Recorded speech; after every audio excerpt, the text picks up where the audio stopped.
नमस्ते बच्चों, राज हिंदी क्लासेस में आप सभी का स्वागत है। आज हम कक्षा 8 की वसंत भाग 3 जिसका पाठ 5 जिसका नाम है चिट्ठियों की अनूठी दुनिया, यह पढ़ने जा रहे हैं। इस पाठ में चिट्ठियों यानी कि पत्रों का हमारे जीवन में कितना महत्व है, इस बात को दर्शाया गया है। क्या आपने कभी चिट्ठियाँ लिखी है, किसी अपने को पत्र लिखा है? यदि नहीं तो आज ही एक पत्र लाइए और उसे अपने दोस्तों या परिवारजनों को जो आपसे दूर रह रहे हैं लिखिए, और जब उसका जवाब आपके पास आएगा तो आपको चिट्ठियों का, पत्रों का महत्व पता चलेगा। इसी प्रकार हम आज का पाठ शुरू करते हैं। चिट्ठियों की अनूठी दुनिया। पत्रों की दुनिया भी अजीबोगरीब होती है और उसकी उपयोगिता हमेशा बनी रहती है। पत्र जो काम कर सकते हैं वह संचार का आधुनिकतम साधन भी नहीं कर सकता। पत्र जैसा संतोष फ़ोन और एसएमएस के संदेश कहाँ दे सकते हैं।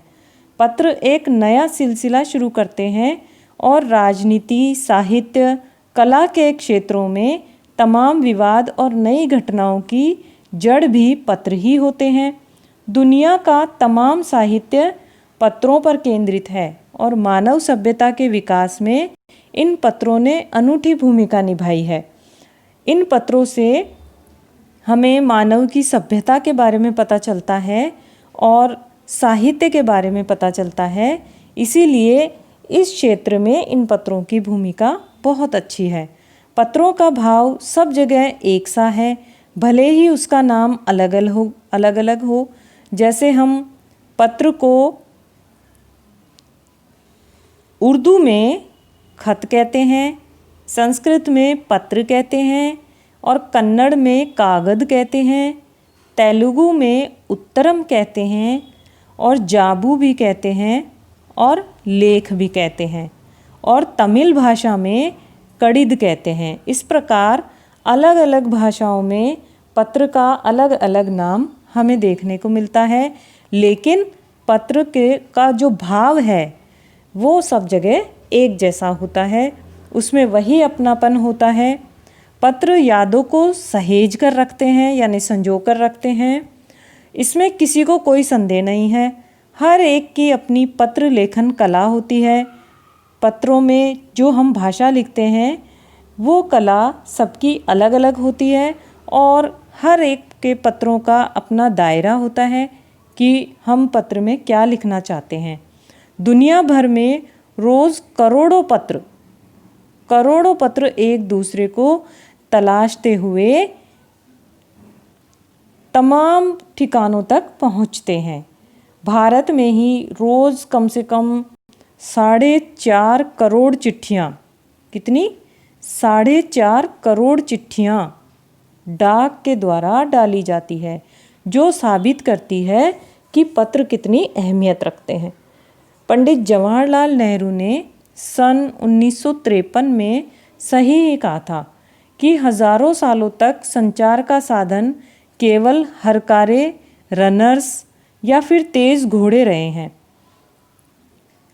पहले के ज़माने में जब चिट्ठियाँ नहीं लिखी जाती थी तो इन्हीं चिट्ठियों को हरकारे के द्वारा यानी जो संदेश पहुँचाते थे उन दूत के द्वारा, उसके अलावा जानवरों का भी प्रयोग किया जाता है जिसमें कबूतरों के द्वारा भी संदेश पहुँचाए जाते थे, घोड़ों के द्वारा भी संदेश पहुँचाए जाते थे। उसके बाद गति से यानी तेज गति से संवाद पहुंचाने का सिलसिला शुरू हुआ, जो कि रेल के माध्यम से और तार के माध्यम से। इससे बहुत बदलाव आया और पत्र तेज गति से रेलवे के द्वारा तार से पहुंचने लगे। अब और भी ज़्यादा तेज़ी आ गई। टेलीफोन, वायरलेस और रेडार से दुनिया बदल गई और इनसे बहुत जल्दी हमारे संदेश पहुंचने लग गए। पिछली शताब्दी में पत्र लेखन ने एक कला का रूप ले लिया था। डाक व्यवस्था के सुधार के साथ पत्रों को सही दिशा देने के लिए विशेष प्रयास किए गए। पत्र संस्कृति विकसित करने के लिए स्कूली पाठ्यक्रमों में भी पत्र लेखन का विषय शामिल किया गया। आपके भी देखो, जब परीक्षा आती है तो एक प्रश्न पत्र लेखन का भी पूछा जाता है, जिसमें आपको औपचारिक और अनौपचारिक पत्र पूछे जाते हैं। भारत ही नहीं, दुनिया के कई देशों में ये प्रयास चले और विश्व डाक ने अपनी ओर से भी काफ़ी प्रयास किया। विश्व डाक संघ एक की ओर से 16 वर्ष से कम आयु वर्ष के बच्चों के लिए पत्र लेखन की एक प्रतियोगिता भी आयोजित की जाती है, जिसका सिलसिला 1972 से शुरू किया गया। यानी 1972 से एक प्रतियोगिता विश्व डाक संघ ने शुरू की थी, जिसमें पत्र लेखन बच्चों से करवाया जाता था, जो कि 16 वर्ष से कम आयु वर्ग के बच्चों के लिए ये प्रतियोगिता है।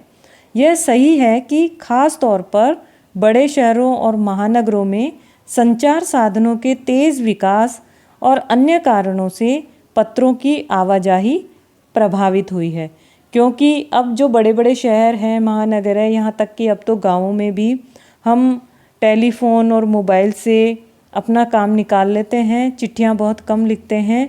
किंतु फिर भी बहुत दुनिया में बहुत सी जगह ऐसी है, देहाती दुनिया ऐसी है जिसमें चिट्ठियाँ ही अभी तक चल रही है।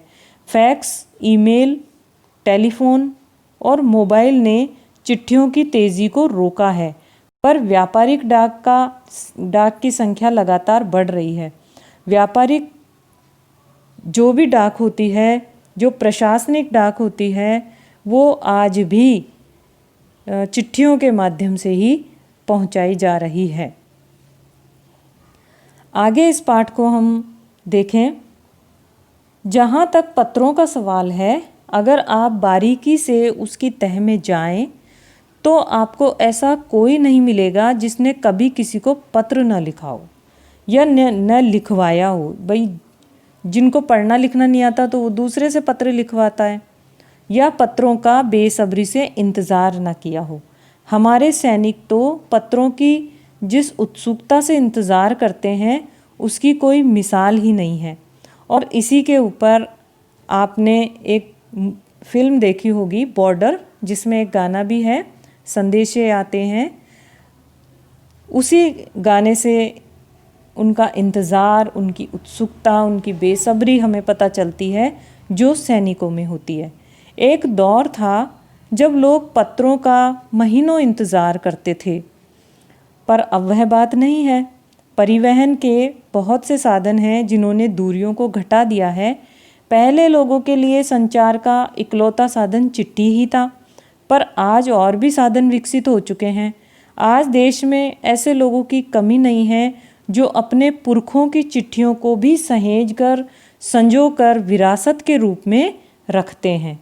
और जो फिर बड़े बड़े जो लेखक हैं, जो पत्रकार हैं, उद्यमी हैं, जो व्यापार करते हैं, जो कवि हैं, प्रशासक हैं, जैसे सन्यासी और किसान हैं, इनकी पत्र रचनाएं अपने आप में अनुसंधान का विषय है। इन्होंने अपने पत्रों में अपने क्षेत्र से संबंधित इतनी अच्छी अच्छी जानकारियां दी हैं कि इनके पत्रों को आज भी संभाल कर रखा जाता है, जो हमारे ज्ञान को बढ़ाता है। आगे चलें। अगर आज जैसे संचार साधन होते तो पंडित जवाहरलाल नेहरू जो हैं, वो अपनी पुत्री को इंदिरा गांधी को फ़ोन करते, पर क्या तब पिता के पत्र पुत्री के नाम नहीं लिखे जाते? तो जो देश के करोड़ों लोगों को प्रेरणा देते हैं, ऐसे पत्र कैसे लिख पाते? और फ़ोन पर बात करने पर क्या वो हम तक पहुंच पाते? नहीं ना। इसीलिए उस समय जब पंडित नेहरू ने इंदिरा गांधी को फ़ोन की बजाय, क्योंकि फ़ोन उस समय थे नहीं, तो उन्होंने अपनी पुत्री के नाम पत्र लिखे थे। उन पत्रों के माध्यम से उन्होंने जो अपनी पुत्री को प्रेरणास्पद वाक्य कहे, वो सब आज भी हमारे लिए प्रेरणा का स्रोत हैं। पत्रों को तो आप सहेज कर रख लेते हैं, पर क्या एसएमएस को सहेज कर रख सकते हैं? और सहेज कर भी रखें तो कितने दिन? क्या आप इतने दिनों तक रख सकते हैं जितने दिन तक आप पत्रों को रख सकते हैं? बिल्कुल नहीं रख सकते। इसीलिए हमारे जीवन में पत्रों का बहुत महत्व है। कितने ही संदेशों को आप सहेज कर रख सकते हैं, यानी नहीं रख सकते ज़्यादा संदेशों को। तमाम महान हस्तियों की तो सबसे बड़ी यादगार धरोहर उनके द्वारा लिखे गए पत्र ही हैं। भारत में इस श्रेणी में राष्ट्रपिता महात्मा गांधी को सबसे आगे रखा जा सकता है। क्यों? क्योंकि देखो, दुनिया के तमाम संग्रहालय जानी मानी हस्तियों के पत्रों का अनूठा संकलन है। संग्रहालयों में भी इनके पत्रों को संभाल कर रखा गया है। तमाम पत्र देश काल और समाज को जानने समझने का असली पैमाना है। भारत में आज़ादी के पहले महासंग्राम के दिनों में कुछ अंग्रेज अफसरों ने अपने परिवारजनों को पत्र में लिखे।